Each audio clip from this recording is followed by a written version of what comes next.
Bonjour. Donc pour mon mètre carré, j'ai choisi l'atelier de gravure qu'on a fait en classe. Donc tout d'abord, il y a différents essais de tampons qui sont dans des petits carrés avec mes initiales qui sont dedans, parfois cachés, parfois pas. Donc j'en ai choisi un parmi les 10. Là sur l'image, il n'y en a que 8 parce qu'il y en a deux qui sont au verso. Donc j'en ai choisi une que j'ai ensuite décalquée sur, un petit carré de lino et puis, j'ai fait des essais avec, un peu de peinture qui a donné le résultat que vous voyez sur la photo. Donc ensuite, je me suis un peu penchée et intéressée, aux grands graveurs et grandes gravures qui existent, aujourd'hui. Donc, dans un premier temps, il y a, le Hokusai, qui est un graveur, japonais qui fait des estampes et celle qui est très, très connue, c'est, du coup la vague. J'imagine que vous devez connaître.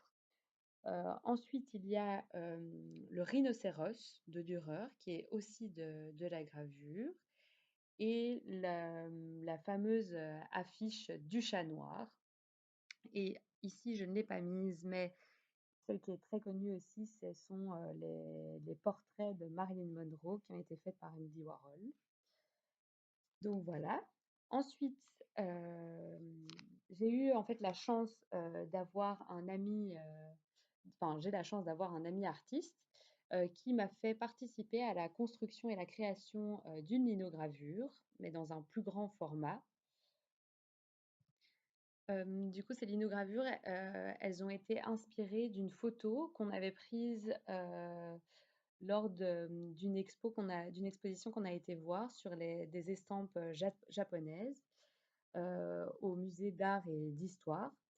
L'exposition s'appelait Shin-Hanga et cette photo plus précisément, elle a été faite enfin les estampes, qu'on a prises en photo a été faite par, Yoshida Hiroshi. Donc, Donc le but pour lui, c'était vraiment de représenter, le même paysage, mais à plusieurs heures différentes du jour et de la nuit. Donc nous, ce qu'on a fait ici, c'est pas vraiment ça, mais c'est avec, d'autres couleurs et c'est le même principe, du coup avec de la linogravure. Maintenant, je vais parler, du petit livre qui est au milieu du mètre carré. C'est un petit livre de gravure qui a été fait par un ami, de ma famille et j'ai souhaité le mettre en avant pour montrer que ça existe, encore maintenant. Il y a plein d'artistes qui l'utilisent encore et montrer qu'il y a différentes possibilités aussi parce que, par exemple, là, c'est, plutôt de la enfin, c'est pas plutôt, c'est de la xylogravure, donc c'est de la gravure qui est faite sur du bois. Donc voilà. Ensuite, mais j'ai découvert un autre type de gravure, que sur bois ou sur, du lino. C'est, la gravure avec, de la jelly plate. Parce qu'en fait, j'étais à la recherche, donc d'un moyen, de gravure qui était beaucoup plus adapté aux enfants, en bas âge ou alors à des personnes à besoins spécifiques, donc comme des handicapés, par exemple. Et je suis tombée donc sur cette méthode qui consiste à l'aide d'une plaque de jelly, donc de gélatine qui est assez dure, mais souple aussi à la fois, à imprimer un dessin. Donc il faut mettre, de la peinture sur la plaque et ensuite ajouter, un papier avec la forme découpée qu'on veut mettre dessus. Hem, Mettre, ensuite une autre feuille par-dessus sur laquelle viendra s'imprimer donc le motif qu'on souhaite. Et là, encore une fois, j'ai fait un petit exemple avec mon ami artiste et donc là, on a découpé un tigre, enfin la forme d'un tigre dans une feuille A4 et on a gardé seulement l'extérieur, de la forme et on l'a appliqué, sur la plaque qui était remplie de peinture jaune et orange et ça a donné cette image. et en plus, après on a refait le même processus, mais avec des bandes de papier, qui étaient déchirées et qu'on a mis sur la plaque qui était, imbibée qui était remplie de peinture rouge. Donc le but avec cette pratique, c'est vraiment que l'atelier soit beaucoup plus adapté, pour les enfants et le public qui en a besoin, comme par exemple mon public de stage, parce que j'étais avec des enfants, qui étaient autistes ou alors atteints d'IMC ou, des syndromes, qui ne sont pas connus ou qui ont fait des crises d'épilepsie et qui ont du coup des maladies dégénératives.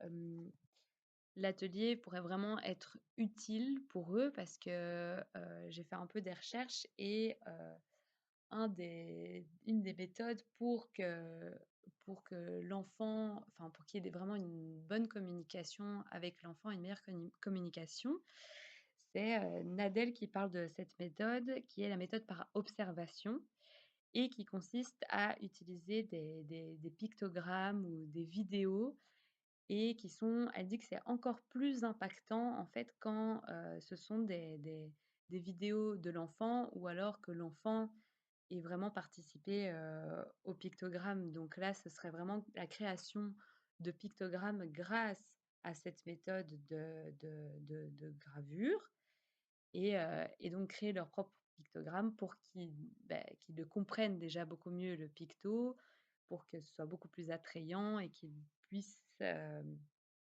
les comprendre, communiquer plus facilement et donc pousser à une meilleure autonomie et cetera. Donc ça pourrait être vraiment c'est une activité qui est chouette pour tout le monde et en plus qui la finalité est vraiment intéressante quoi et positive et constructive. Donc voilà. Ensuite, j'ai rajouté, en fait, le matériel qui a été utilisé un peu pour tout, que j'ai dispersé, partout dans le mètre carré. Donc il y a de la peinture, de plein de sortes différentes, mais aussi, en haut à droite, c'est de la peinture spéciale, pour du lino. Il y a aussi des gouges de différents formats. Il y a des rouleaux pour, étaler la peinture. Il y a des crayons et il y a aussi un outil, rouge et noir qui en gros, c'est pour appliquer, une pression si on a besoin pour que la peinture, s'imprègne bien au papier. Donc voilà, mon mètre carré est terminé. J'espère que ça vous aura plu et que vous aurez peut-être, appris, quelque chose ou que ça en tout cas ça vous aura intéressé.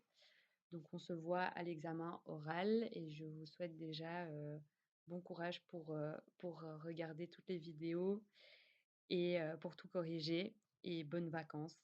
Au revoir, merci beaucoup.